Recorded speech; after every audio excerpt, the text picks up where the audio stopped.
U.S. officials say they are now confident Syrian President Bashar al-Assad did in fact use chemical weapons against his own people, and the U.S. is upping its aid to the Syrian rebels in response. U.S. Deputy National Security Advisor Ben Rhodes told reporters in a conference call that 100 to 150 people had been killed by sarin nerve gas, a weapon banned under international law.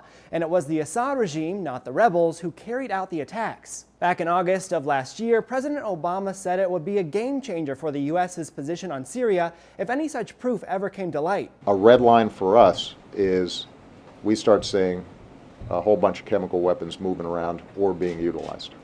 That would change my calculus. That would change my equation. So now that the evidence is apparently in, what's next? Rhodes didn't give any specifics in the conference call, but said the U.S. would now provide the rebels with, quote, military support. Senator John McCain said Thursday he was told military support means sending U.S. weapons directly to the rebels, although there has been no confirmation of that from the White House. The announcement by the administration that Assad has crossed the red line actually comes months after U.S. allies arrived at the same conclusion.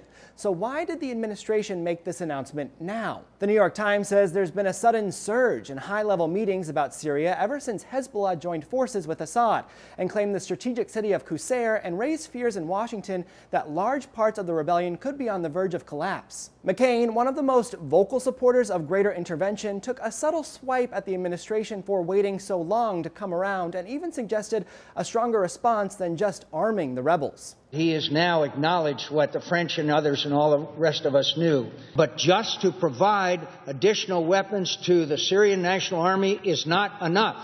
Rebel forces have specifically requested heavy weaponry and a no-fly zone over the country to counter Assad's air force. Syria is expected to be at the top of the agenda for next week's G8 summit in Northern Ireland. For Newsy, I'm Bryce Sander.